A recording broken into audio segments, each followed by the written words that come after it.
大家好，这里是澳洲来信。这一期我们先不急着下结论，因为当一份经济报告看起来还行，但你的体感却一直不太对的时候，最容易出现两种错误。第一种是把所有数字都当成假的，第二种是把所有数字都当成真的。其实真正复杂的地方往往不在这两头，而在中间。如果你看中国上半年的经济账，会发现一个很有意思的现象，很多数字确实能对上，甚至单独拎出来看还挺漂亮。出口有亮点，部分制造业还在动，某些行业也还能维持增长，数据并不是完全塌掉了。可问题恰恰在于，把这些数字放在一起，你会觉得它们拼出来的整体画像和普通人的生活感受越来越不一致。这就是我今天想说的核心，不是全假，而是真数据拼出了一个假整体。先说最直观的感受，对于普通家庭来说，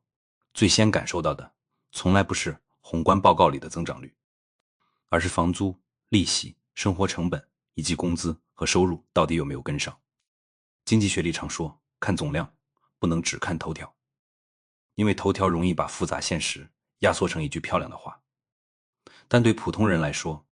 头条之外的东西往往才是真正影响生活的部分。比如说，外贸和出口看上去还能撑住，某些和数据中心、电子设备、供应链相关的产品依然在往外走。这说明什么？说明中国经济并不是完全没有支撑，全球资本开支的扩张也确实还在带动一部分订单和制造需求，尤其是和 AI 链条、制造业设备、关键零部件相关的行业依然有现实需求。但这里就出现了第一个容易误判的地方。很多人会问，既然外贸还能涨，为什么大家还是觉得压力这么大？答案很简单，因为外贸这一块虽然重要，但它不能自动解决国内需求的问题。进口也能说明一点事儿。很多人第一反应是，国内需求这么弱，进口怎么还能增长？实际上，一部分是价格因素，国际大宗商品价格的变化会影响进口金额，另一部分则是设备和零部件进口，尤其是制造业和 AI 链条相关的投入还在继续。这说明进口数据里也混进了很多不同性质的东西，它并不等于内需强劲，只能说明某些链条还在运转。所以问题来了，如果出口没有完全崩，进口也没有完全倒，那为什么整体体感还是不对？因为真正决定经济是不是活着的，不只是贸易数字，而是消费、投资、就业这三根柱子硬不硬。消费如果弱，企业卖不动东西就不敢扩张，企业不扩张，就业就起不来，就业起不来，收入就上不去，收入上不去，消费又会继续弱，这样就形成了一个很典型的负循环。表面上你还能看到一些漂亮数字，可实际上传导链条并不顺。再看消费刺激，政策当然有它的逻辑，财政补贴也好，消费支持也好，短期内都能顶一下，让市场情绪不要一下子掉得太快。可问题是，政策刺激和真实需求不是一回事。前面的人买过一轮了，后面就没那么多人继续接着买。也就是说，政策能把局面拖住，但它很难单独把需求拉成一个真正健康、持续的增长。于是我们就会看到一种很有迷惑性的现象，政策还在，钱也在花，口号也很响，但零售端、消费端并没有给出同样漂亮的反馈。很多时候，宏观报告里出现的增长，并不等于每个行业都在变好，也不等于每个家庭都在变宽裕。这时候，官方最喜欢讲的一个词就是实际增长。这个词本身没有问题，因为它会扣掉价格因素，尽量反映真实产出，而不是只看名义金额。但只要你把价格、产量、需求、投资、消费这些东西放在一起看，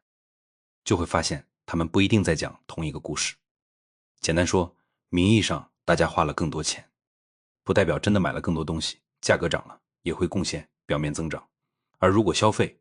投资、就业这三项都不够硬，光靠外贸和部分价格因素撑出来的增长就会显得不那么稳。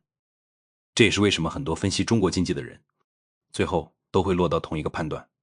经济还没倒，但也别再把这叫恢复了，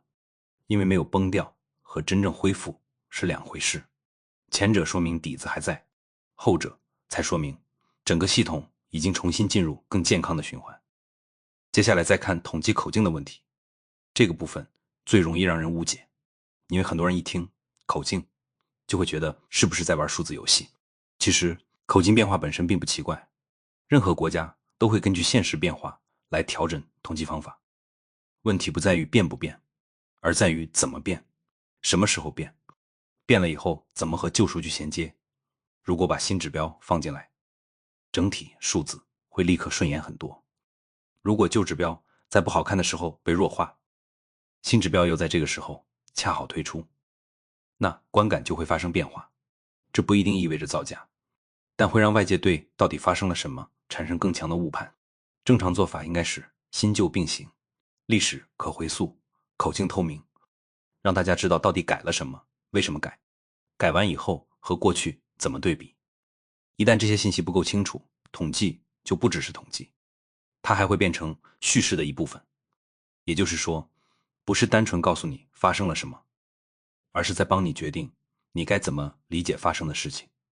这其实也是今天中国经济舆论里最微妙的地方。很多数字是真的，很多问题也是真的，但最后拼出来的故事未必是真的完整。再看货币政策，过去那种看准了就一次性给足的做法，现在明显更少了。利率、融资成本、信贷支持，这些东西都在变得更克制。表面上看，这是为了稳住风险，不让政策过度刺激，但从另一个角度看，也说明政策空间本身没有过去那么大了。为什么这很重要？因为如果经济的问题只是短期波动，那政策往往只要稍微一推就能起来。但如果问题已经深入到居民收入、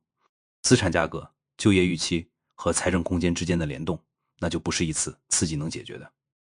你要修复的是整个传导链条，而不是一个单点数字。这就是今天最难的地方。真正需要的是一个能把居民收入、资产价格、民营和财政重新连接起来的办法。可这种办法最难，因为它意味着要在很多地方同时做调整，而不是只在一个地方做漂亮。所以最后我想把整件事说一下，中国上半年这份经济账最真实的地方，不是所有数字都很差，而是有些数字是真的好看，有些数字也是真的难看。问题在于，官方会把好看的数字放在前台，把难看的数字藏到背后，再通过口径、措辞和标题，把它们拼成一个比现实更整齐的故事。所以我的判断很简单，不要把中国统计当成纯假的东西，那太粗暴。更准确的说法是，它是有真有假，但最重要的是，它会把真相重新排序。而这件事足以影响你对整个局势的理解，因为你如果只看头条，就会觉得一切还行；你如果把细节摊开，就会发现经济其实是在一边维持，一边承压，一边修饰，一边失衡。这才是今天这份经济账最值得警惕的地方，不是全假，而是真数据拼出了假整体。这里是澳洲来信，谢谢观看，欢迎点赞、订阅、评论，咱们下期再见。